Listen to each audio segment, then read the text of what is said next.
Okay, good evening and welcome to the Understanding Data Centers Project and Local Impact Community Information Session. Thank you for being a part of this event and taking time to participate in this important conversation. Maybe you submitted a question on Facebook. Maybe you sent us an email. Maybe you sent us a direct message. Maybe you stopped us in Food Line and asked your questions. Or maybe you called us because you know that we at the Woodruff Times are your neighbors. This is our community. Spartanburg County is where we call home. Tonight's purpose is simple. It's not to advocate.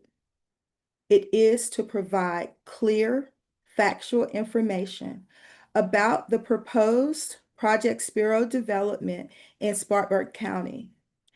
It's a discussion that's continued across our community. Residents deserve accurate details about the community's size and scope, infrastructure design, energy, water use, tax implication, and long-term economic impact. More importantly, we deserve to know that any business coming into the community will be a valued neighbor and share the values that we share: love for our family, love for our environment, and love for our neighbors.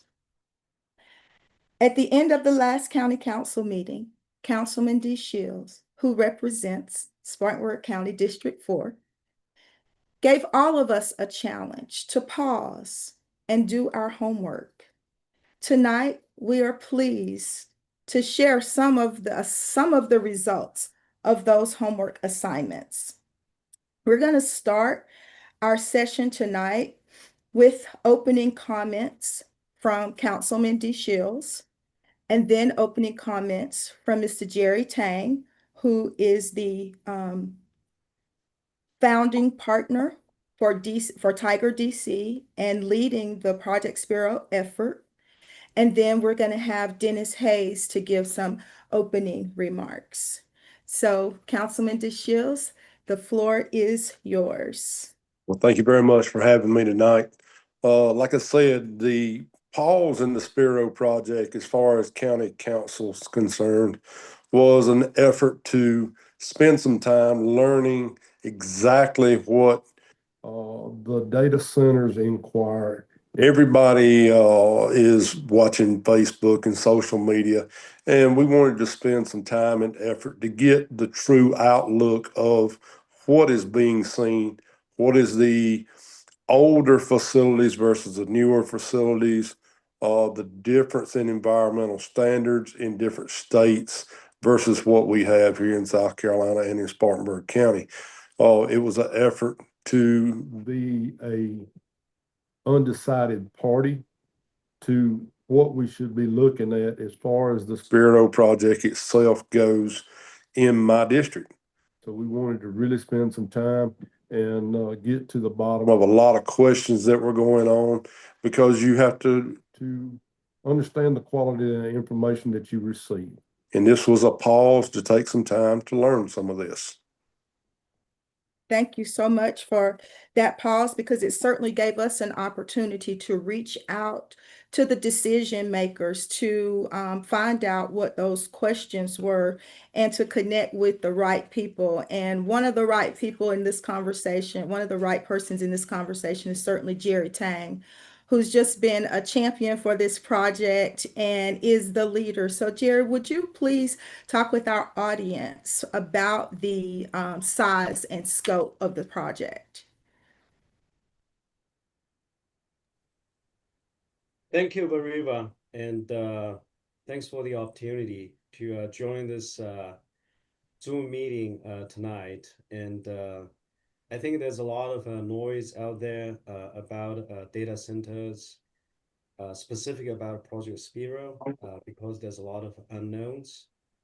And also, when you have something that's kind of new, like a data center coming to a community, is very reasonable to have concerns, questions, and asking questions. So I share the concerns of the citizens in Spartanburg County. First of all, I want to say some of the shared values. I'm a father of three daughters, 15, 12, and 9. Been married to my wife for almost 18 years. I was just counting how many years we've been married. And we always had a concern, for the next generation, how it's going to look like in the next 10 years, 20 years, 30 years. I'm sure everybody here in the county are thinking about that when we are considering Project Spero. So with that said, what this is we are building a 260,000 square feet warehouse building. It will look like a warehouse building, 24, 30 feet sitting heights in the industrial park. It's Tiger River Industrial Park North. So it is in a industrial zone. We do understand, the potential impact it's going to cause to the surrounding communities. So we are using the latest technology. We hired the same design firm that designed the Stargate project. We're using a general contractor that's probably top 3 in the nation to help us to make this happen. And we are using the latest cooling technology, which Mr. Paul will explain to you later. I see him just joined. A closed loop system that uses very little water to address the consumption. And we commit to whatever the utility has for us. In this first phase, it's 50 megawatts from the grid. That's the maximum we can use, and that's the maximum they can sort of guarantee to us today. That will not cause any rate hike. I think Brian Stone, the president of Lockhart, the utility company here, has made a statement. Basically, the rates for Lockhart Power will not be negatively impacted by this project. I mean, data center is a essential part of modern life. When you check your bank balance, you're accessing data center.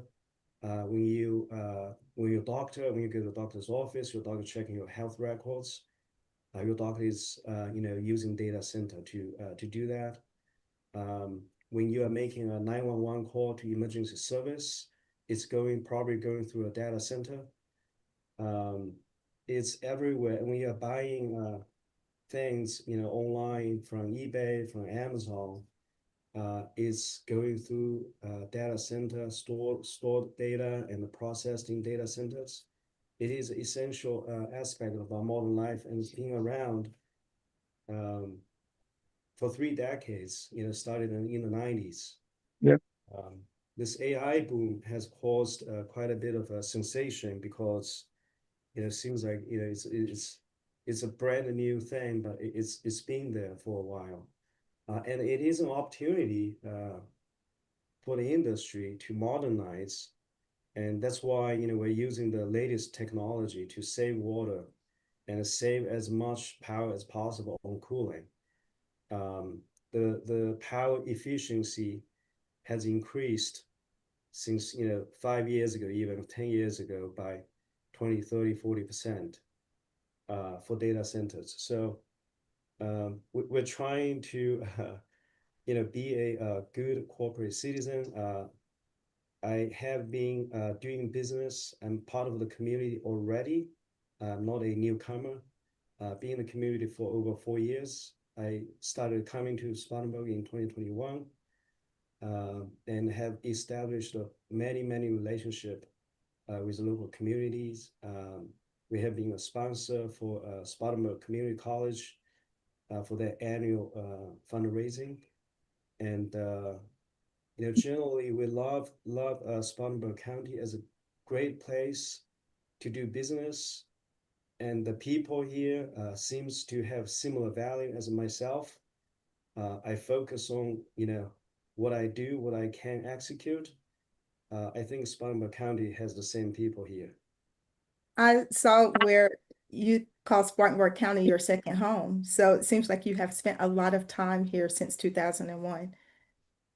Yeah, exactly. I couldn't count. I was just asking my assistant to check how many flights I've, come down to Spartanburg County. It's dozens.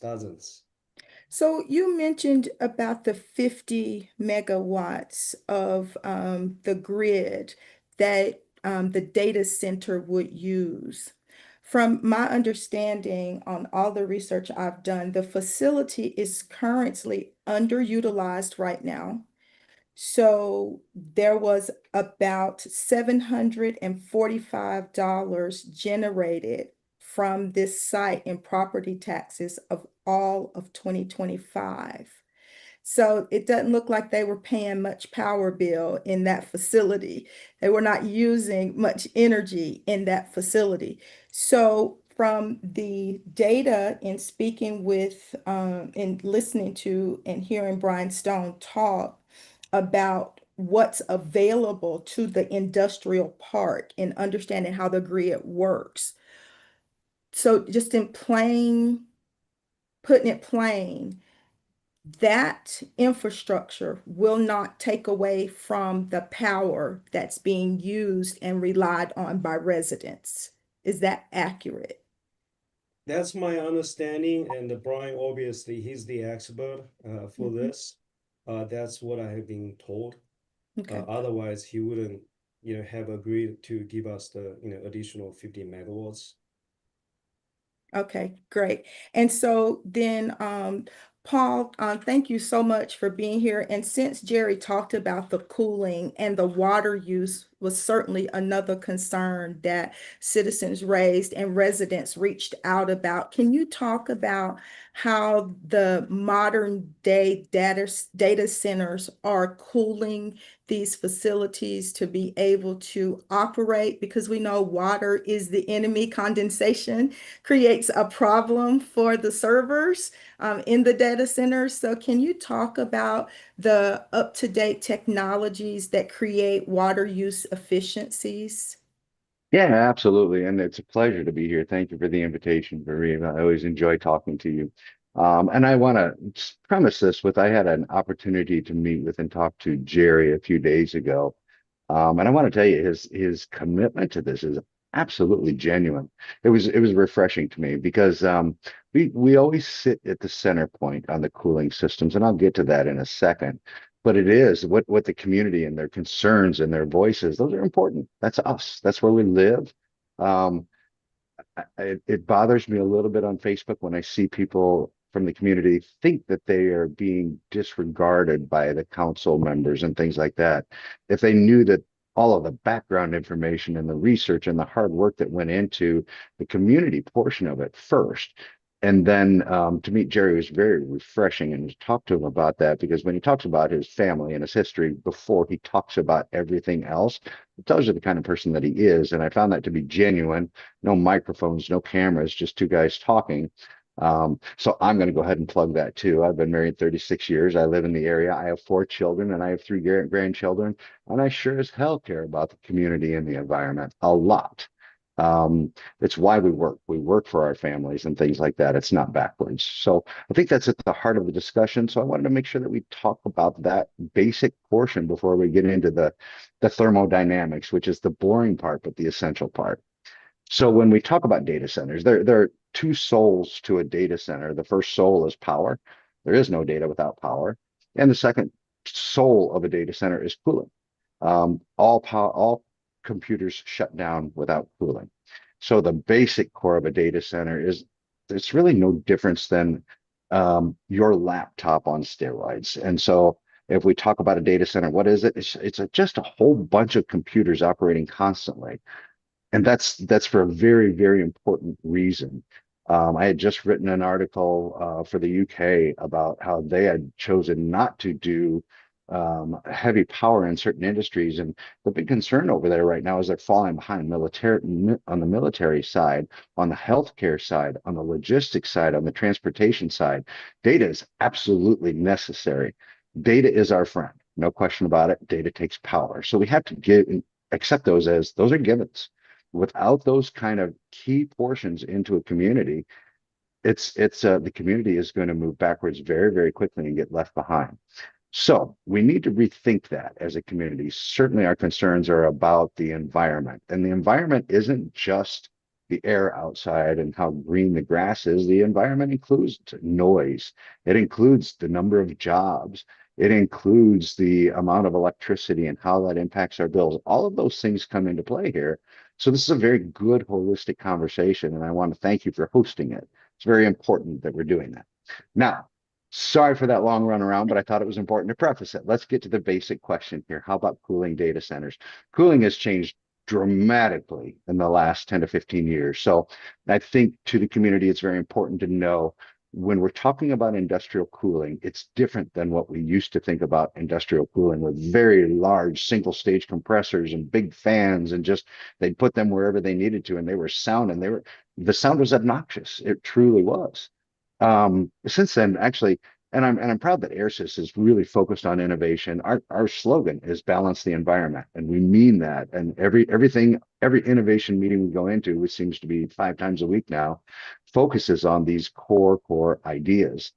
So we now use variable speed compressors, which means the compressor is not just a loud machine anymore.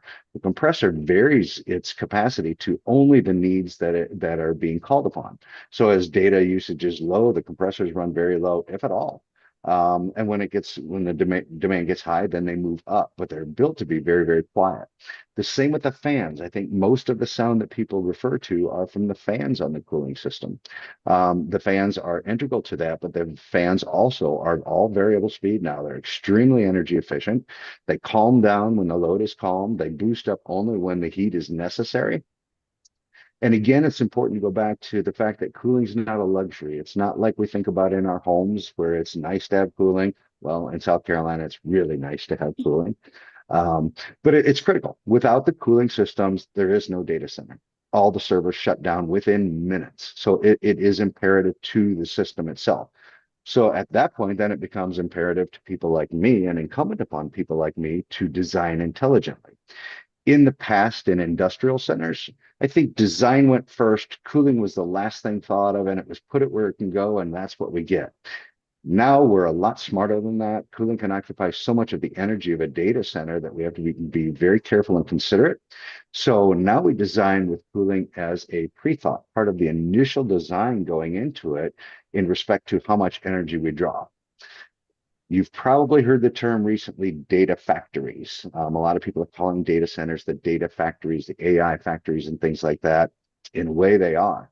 And as factories, they're really consumption. The only consumption that they have is power. And out of that power, they make compute.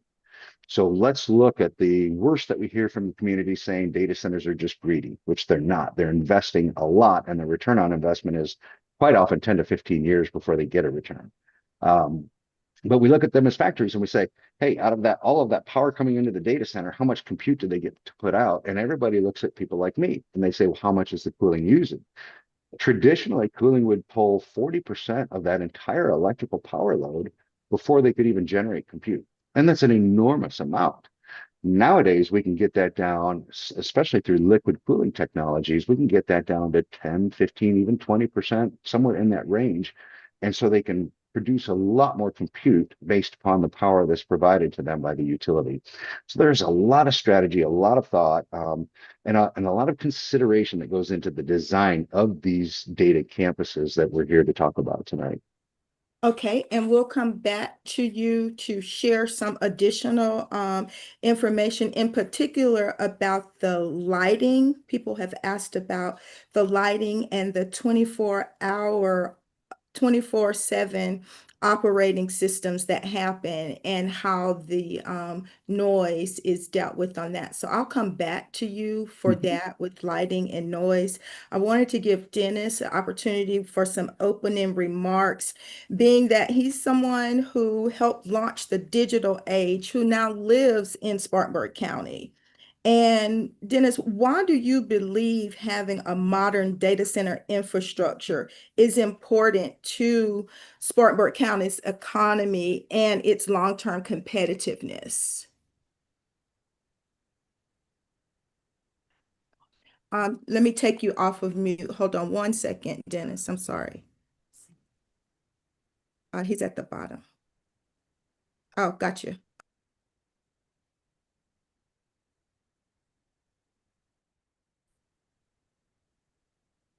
Got it.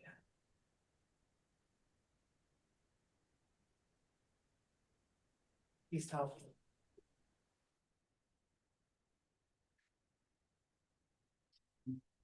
Dennis, try to unmute yourself. Is that me?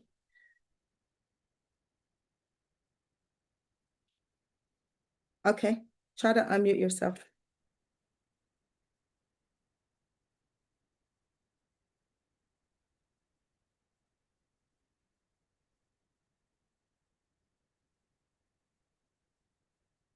Okay, Tracy, you want to try that?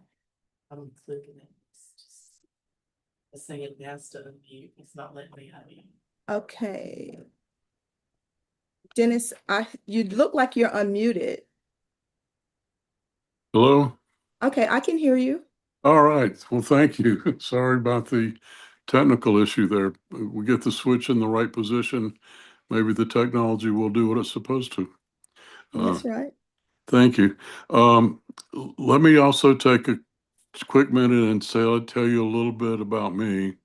My family has been in Spartanburg area for over 280 years, and I just got married back at the end of July to Kathy McBride, who we have a house in Spartanburg, just close on just off of South Pine Street, not too far away from the Kohler factory that's being repurposed to be a high performance data center.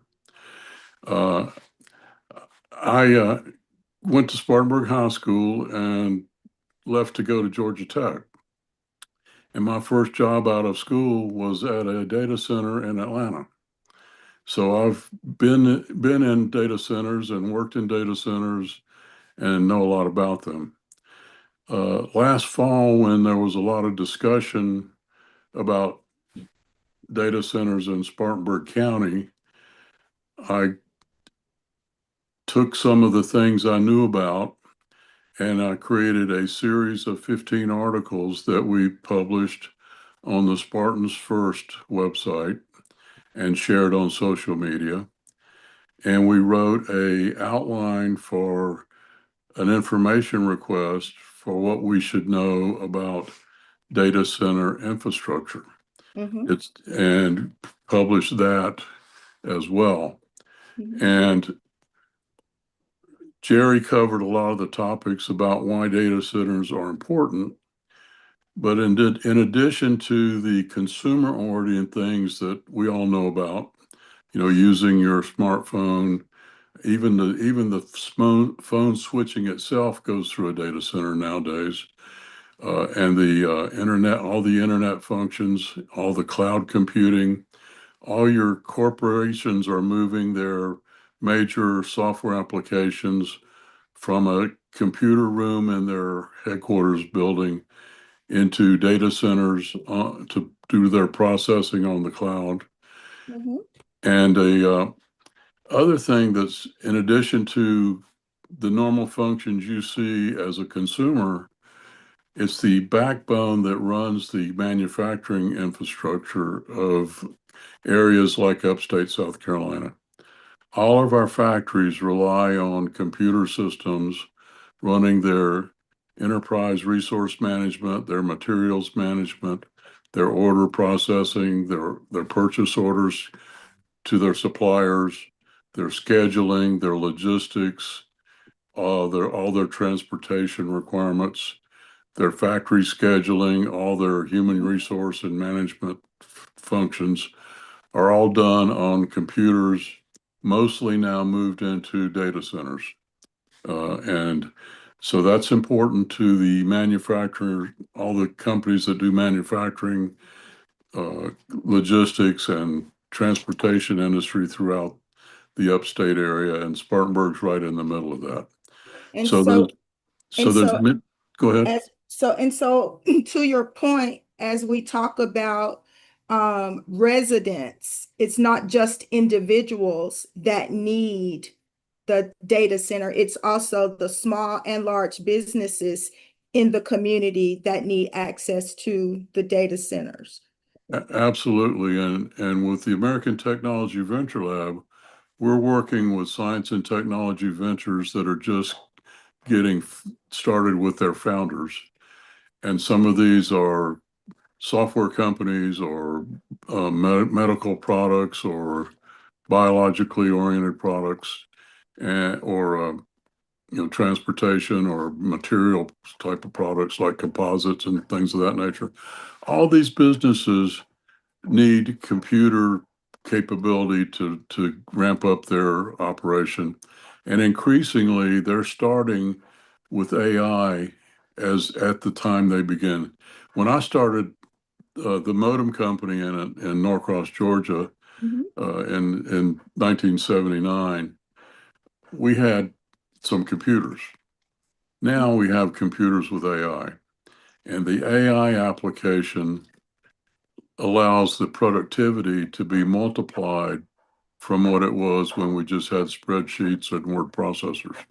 So the productivity impact will allow for compounded productivity increase as a startup company starts using systems like the secure AI launchpad that we work with, so that by the time they become a 200 or $300 million company, they'll have half the number of employees they would have had otherwise. But those employees can be paid higher wages because the work they do is much more productive.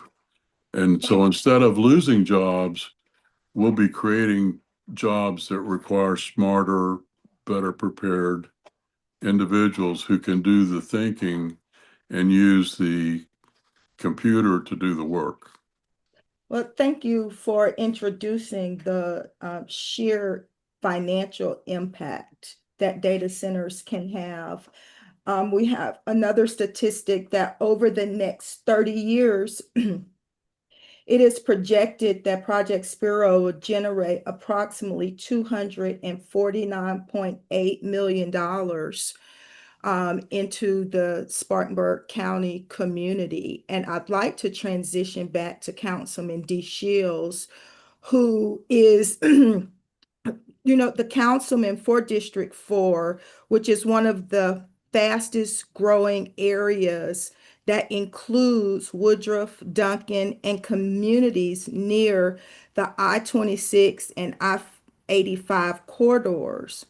From a county governance perspective, how can we, as a county, and what needs to be addressed to responsibly support a large-scale data center like Project Spero, considering some of the challenges that Spartanburg County has had as it relates to electricity, water, roads, sewer, public safety, and emergency services?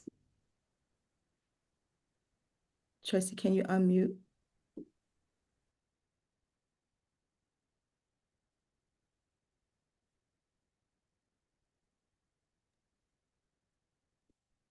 Is this for me or Councilman DeShields?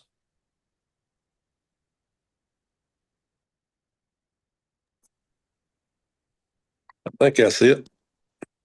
Is that better? Okay, thank you for the question. And in my homework, in my study period that I had spent studying the data centers, one of the biggest questions environmentally And according to the infrastructure was the water. Everybody claims the water. So I've actually had meetings with CEO of SJWD Water District directly to question this matter to see exactly what the water capability of SJWD, what they considered to be, whether it was a question, whether there was ample supply, how they felt about the supply that was going to be used, and when we spoke, he told us that by their study and by their numbers, that the data center that they're building wouldn't use as much water as the Spartanburg Home Depot. He compared it to a retail shop that everybody goes to buy materials here. He said that the capacity for expansion was not even an issue, that the water consumption with a closed loop system made it a non-issue for SJWD in the future. Now, they do have future expansions of other items to see just because of population increase and the local industry increase in other areas. But you cannot compare the data center in question. Their water capacity is far less than Milo's Tea, Keurig, other plants that are in the area, Matag, and others in the area. So the question of the water kind of went away very quickly because FJWD said they didn't even have to increase their supply lines, didn't have to have an expansion of their area or booster pumps to help supply area. And in case of fire and emergency situations, there's ample water supply as needed for this facility and many more.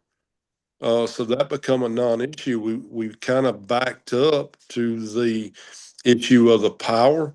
And not being in the electrical field, I kind of felt a little handcuffed as personally because I'm not in tune with the lingo that's used by the power company. But they seem, Mr. Stone seems very pleasantly uh, that I'd like to say that he seems very confident in their ability to produce the power needed with ample supply, plenty of backup, well beyond state regulations for what is needed in this area, and that became less of a issue for this particular project. I keep looking for the holes in the system that all the public is created in trying to do the research of items that are spotted online from Facebook and other social media, and you have to go back and go down the rabbit hole a long ways to find out where's your source, where did this come from, and when you start trying to find the actual sources, it's an article that was created on an opinion piece in a paper somewhere in a different state that said, hey, this was a bad idea. And there was no validity to a lot of what went on. I still have concerns and still have thoughts and concerns about my neighborhood. This is just a couple of miles from my house, and I still wanted to know all there was. And we appreciate Mr. Tang and Mr. Quigley for coming today and sharing the technology that they're using that's going to make this a quality facility. And one of the questions I had for Mr. Tang was if he could take a minute or two, or Mr. Quigley, the one, and explain to us the maintenance, because a lot of the quality jobs that are coming is in the form of maintenance personnel that will access this. And back to your question of the tax money is if you wanted to create the amount of tax money that they're putting into the system, how many homes would you have to build in order to create the same amount of property tax? Well, when you create those homes, you're going to create a traffic situation to match. So we get an equal number. If we're doing 300 homes and we're increasing $5 million in tax money, then those 300 homes, their traffic is going to create a system that we're going to have to spend that $5 million in maintenance on our roads and upgrading infrastructure for that, the same, if not more.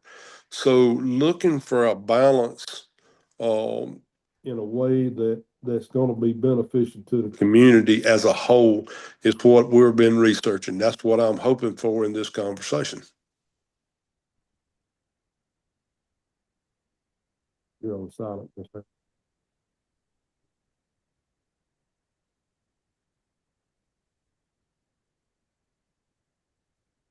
Okay. Thank you for sharing that. And I do want to kick it over to Jerry to ask, since we're talking about money, even at the state legislature where Senator Tom Davis has introduced legislation, being at that public hearing and looking on Facebook with some of the questions, people want to know that the data center has the capacity to pay for itself, to fund its own way, so that residents are not having to incur expenses, whether it's their electric bill going up because they want to build out the power grid, or water bills going up, or sewer, or communications being disrupted. In this past storm, both storms, the energy held up very well, where this was the first time in almost 20 years that we had major weather events that we didn't have massive power outages. So hats off to our energy company for that. However, they did ask us to conserve our energy. And we stepped up as a community, and those of us who could conserve our energy, we conserved. And those who were vulnerable among us, for whatever reason, they could not do it, we were still able to make a significant contribution on the conservation side. If residents are being asked to do that, would the data center be in a situation to conserve energy if asked when we get into very, very low temperatures or very, very high temperatures or peak times? Would the data center be able to make those same contributions to the community? Thank you. So it looks like there are two questions. I'll answer the second one first. Okay. Yes, in our agreement with the utility, we have committed to shut off at times of emergency. We up to a certain number of hours in a year.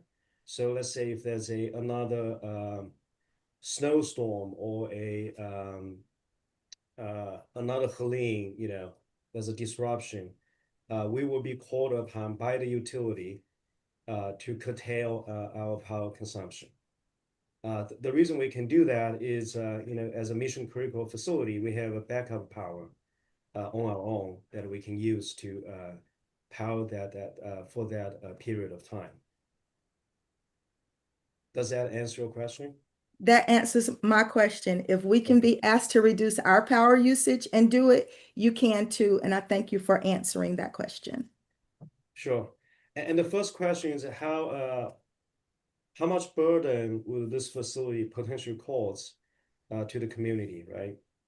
So going back, this is a first phase of the facility size is 260,000 square feet. It's not a massive footprint.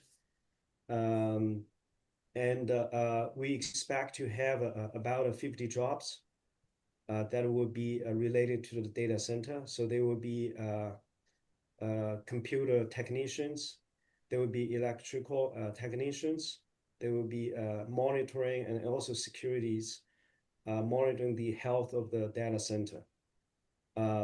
That's it. Once it's up and running, and there will be no meaningful truck presence once they hold the servers here. They don't need to be going out every now and then. It would be every 5 years, 7 years, they need a new piece of equipment here. So it would be very minimal traffic. And in terms of switch, it will be, the bathroom and the kitchen for 50 people. That's it. Okay. And we have extensive fire suppression system in-house. So if there's a fire, hopefully it will be suppressed way before the fire trucks come here. As you can see, there are a lot of expensive computer servers. We take this very seriously. We want to stay low key. Nobody, our hope is nobody can see us, feel us, or even hear us. Okay. Thank you. And in accomplishing that, Paul, I'll come back to you if you can unmute Paul. I'll come back to you to talk about the efficiencies and how the concern about the data centers operating 24/7 and the misunderstandings or just misinformation that's been disseminated on social media about the lighting and the noise and the heat. Can you talk about what those, how those things are addressed in an efficient manner? Yeah, I certainly can. And I think it's very relevant. And Councilman DeShields really brought up a good point there, which is water usage. So let's touch on that first. Water usage was a concern, and to us, it was almost abusive in the beginning, 15, 20 years ago with data centers. They were using what we call pump and dump systems through cooling towers, things like that, shedding water, using water constantly to cool these things. That's no longer an acceptable practice, and it shouldn't have been then either. So I think that's a legitimate concern, but that concern has been alleviated for over a decade now by high efficiency, well-designed systems. Our factory is right here in Spartanburg. It's a 264,000 square foot, and we're starting our second factory in the fourth quarter, all dedicated towards high tech, high efficiency, low emissions, very sustainable cooling systems for. I think this term is important. Data centers are classified as mission critical systems because they are. We forget things like our traffic lights don't even work without data, right? I mean, when we have those times like Helene and the recent snow situation, cold situation, we were all contacting our families saying, we're safe, we're okay, or whatever the situation was there. We're counting on all of these things. All of that today is driven by data. And you really can't get away from that unless you really do move out to the sticks and just survive on whatever. But that's not today's society, and that's only compounding. To get to the water usage, we do use water for first fill. So when we talk about the TigerDC centers, there's a first fill. And the reason we do that is we provide free cooling when outdoor temperatures allow us to. So, Veriva, this is directly in correlation to when you asked Jerry, when it gets cold and we're asked to conserve, do you conserve? By nature, by considerate design, they do. So as the data centers are still pumping out data, the cool temperatures outside allow us to shut down all of our compressors, use that outdoor ambient air through liquid to cool the data centers and keep it cool. So the power being used by that data center inherently in its initial considerate design is significantly lower in those time periods where we're all asked to conserve. So it's a beautiful system when it's designed properly. As far as the noise attenuation is very, very important. Noise attenuation is up to the initial design, but it can always be added later. So the units in themselves now inherently designed for low noise, but if there's a situation where we're too close to something sensitive, whether that's a community, a park, whatever, a school, whatever that is, then we put additional noise attenuators on that. And I think that's important too. You brought about lighting. So lighting is not my expertise, but I do know enough about data centers to speak to that. Data centers are not what you would consider a dark factory because there are people there. But they're also not a bright lit factory like mine, by the way, where we're doing brazing and high precision work and steel breaking and things like that. And the lighting is very, very important. Data centers don't operate that way. Data centers are a constant hum of data being produced through electricity. So the need for human visibility, I guess, is not nearly what it is in a factory as it is in a factory like mine. Now there is perimeter lighting that's necessary for security, number one. But we already have, in fact, my factory abides by the exact same codes that Jerry's factories will abide by. And those are local codes that tell us we wanted to light up our roof because, by the way, our logo and our QR code is on our roof. If you ever want to see that, it's kind of neat. We wanted to light that up, but we had codes that we had to comply by to be respectful to the neighbors. That's the exact same thing as in a data center. So there's really no difference. Dennis brought up the Home Depot example. It's a great example. And the same with the lighting there. If a Home Depot offends you as far as the way it's lit up at night, yeah, then maybe you are going to have a problem with the data center. But I think even then, the data centers do a beautiful job with the landscaping around them as well to kind of just to kind of calm all of that down. Really, it is after everybody's after the balance here. Jerry's a part of the community. I live in this community. We all do. We have to go out and shopping and see each other and be happy to see each other. All of that's taken into consideration in the design stages. Okay, thank you so much. And it's crazy that we're already at 7:45 in our discussion. And so we're coming close to our final closing comments. So I want to ask for all of you to kind of respond to this as you're giving your closing thoughts and your closing comments. Residents of Spartanburg County who worry about the pace of technology change is moving faster than local understanding or local trust can keep up with. How can you speak to the community that they can trust your areas of expertise in advancing technology, the digital economy with data centers serving as the backdrop? And Councilman DeShields, the constant conversation, as we know, there are about 30 data centers in South Carolina already, maybe 300 in Georgia, 600 in Virginia, and two or three, maybe three or four in Spartanburg County. And residents are feeling like we're overdoing it. How do you communicate to them that the growth is happening responsibly? The research is being done to protect our way of life. Can you address some of those concerns about responsible growth from your respective expertise? And we'll start with Councilman DeShields. We'll start with you on this, and then we'll go to Jerry and Paul, and then we'll end with Dennis.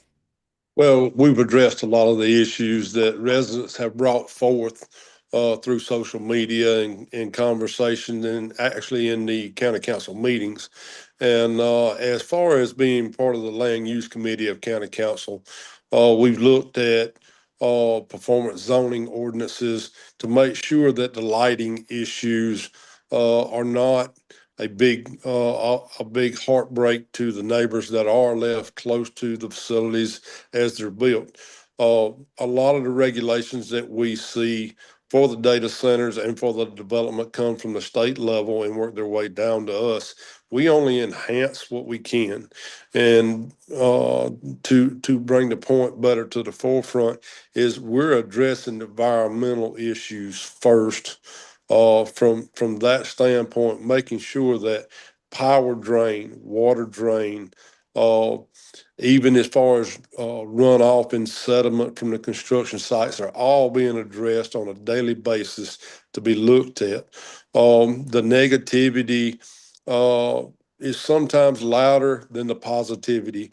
You don't have people protesting for something that's going right, but you also we're trying to protect legacy landowners and at the same time provide for a future for our children here. And without the data and without the progress, I'm not sure that jobs in the upstate will be that easy to come by. I'm an older guy. I'm 57 years old, and we were told as a childhood, but by the 2000s, robots would take our place and take our jobs when we were children. That didn't happen. As a matter of fact, there's been more jobs for the robots and the technology than they have jobs that have disappeared. So should we go the way of the dodo by simply listening to myths and accusations from appearances from people who have a negative impact, whether it's this facility or any other? And I want to thank you tonight for having me on and having a good conversation with the gentleman at hand. Thank you so much. Jerry? Yes, thank you for the opportunity again. I just want to say thanks to Councilman DeShields to be here. Thanks to Mr. Quigley and Mr. Hayes. I guess the way for responsible growth is, it's not just me coming here and build a project without listening to the community, without hearing all the concerns and addressing them. That's why, I want to be actively participating in a webinar like this to answer questions and hear and listen to you all. The other thing, I think Mr. DeShields mentioned is, the next generation. I think this project will generate meaningful amount of revenue for the county that can be used mostly, I believe, for the schools to make the schools classroom smaller, for example, to make the schools more secure and lessen the debt of the school, provide a much better education for our children. I think that's the key, and it will make Spartanburg County a lot more attractive. You have better schools in general. So what I want to say is, when we come here to do this, we want to do this together with the community, not just come in and burst the door open. We want to do it together with the community. Thank you so much. Paul? Yeah, I think it's important to understand. And again, thank you for having this forum. It's very important. We do need to listen to the people out there. Some of them are certainly misunderstanding the real facts out there, and unfortunately, those are the ones that seem to spread fastest. But it's a forum like this where we get to speak openly about that. But the fact is my company's in this community for a reason, and when a community can attract responsible infrastructure, that community gains leverage. And so let's not forget about that. I think it's incredibly important. And when you gain leverage, you can actually require that efficiency. You can require the quiet operation. Corporations don't come here to be kicked out. They come here as permanent long-term investments, and their employees live here as well. So communities that attract responsible infrastructure, they get to require that investment in grid upgrades. And then the communities that don't, well, those projects are still going to exist. They're just going to go elsewhere. That infrastructure still gets built. It's just without this community getting to shape those standards. So I think that's very important. Data is going to be growing for the rest of our lives at levels that are just staggering. We all require that. AI is just starting. AI is incredible right now, but it's just a language model. We get into the machine learning. I was having a conversation with somebody who's an author of a book on quantum computing. That's coming next. Everything that's happening is happening fast. We are part of this world. It's important. I encourage everybody to do as much research as they can and embrace this. And we'll do our jobs in listening and making sure that it's a respectful handshake agreement with the community. Thank you so much, Paul. And Dennis? Well, thank you, Veriva. I want to start by saying that one of the important things that we're noticing is that instead of going to a greenfield development, we're looking at reusing existing industrial sites. This project you're talking about here is going into an industrial park. The Kohler refit was an abandoned industrial site that's being repurposed to be a high performance data center. I live near there. I'd rather have it be a high performance data center than a vacant unused factory. I think that's much better for the community overall, as long as it doesn't create some unexpected problem. The concerns that people have about energy use, about water use, about noise, or possibly pollution, and what happens if there's a fire, and how do our emergency first responders deal with that, and all those questions make a lot of sense. But the problem has been the lack of transparency, and if we can put together improved transparency and communication about what we are doing as a county and as a state, to let everyone know the direction we're going and how we can do things using the best practices so that we minimize the possibility of creating new problems. And if we can have accountability so that we know during the design phase, the build, the operation, which can be decades, and then eventually the decommissioning, that at each phase it's done using best practices and can be a benefit in every step. If we don't do it well, we'll get problems. And it's not that we don't know the facts that need to be examined.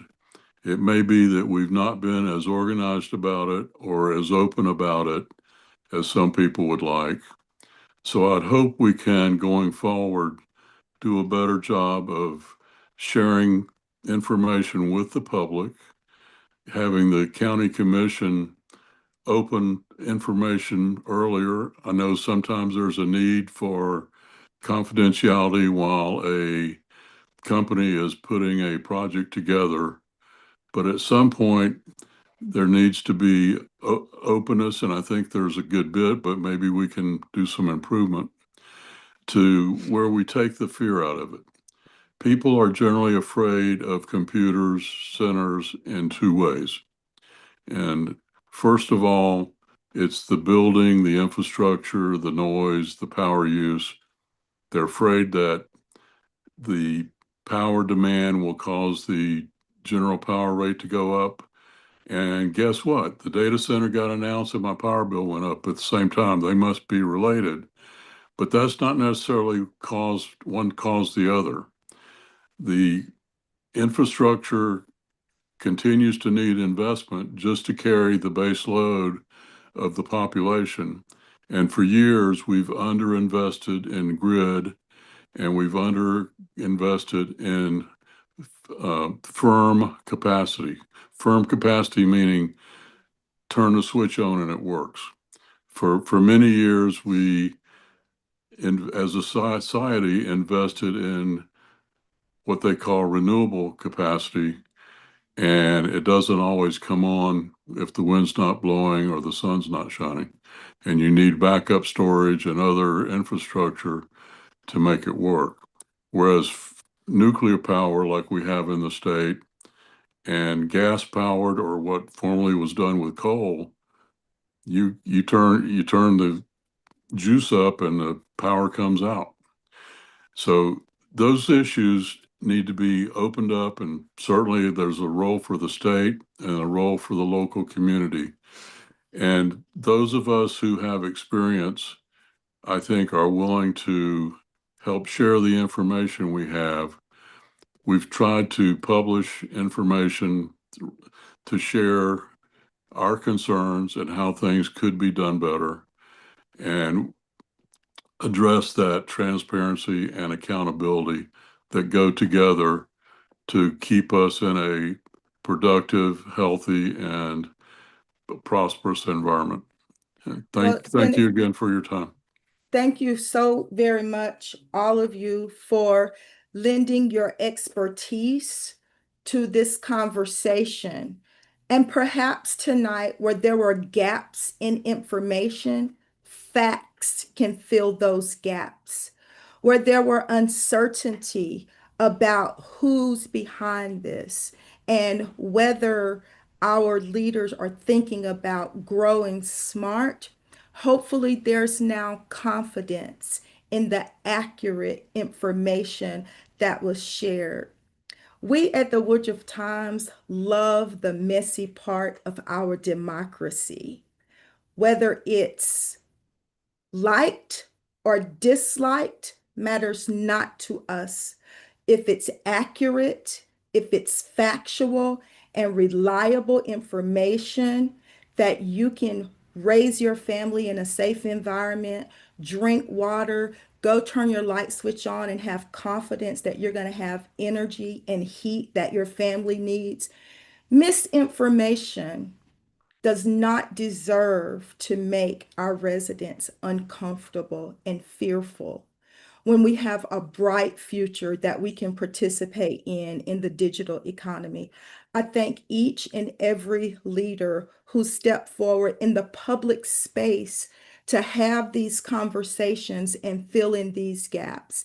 And we at the local newspaper look forward to continuing to partner with residents to identify what those concerns are and find the leaders in our community who are willing to address them.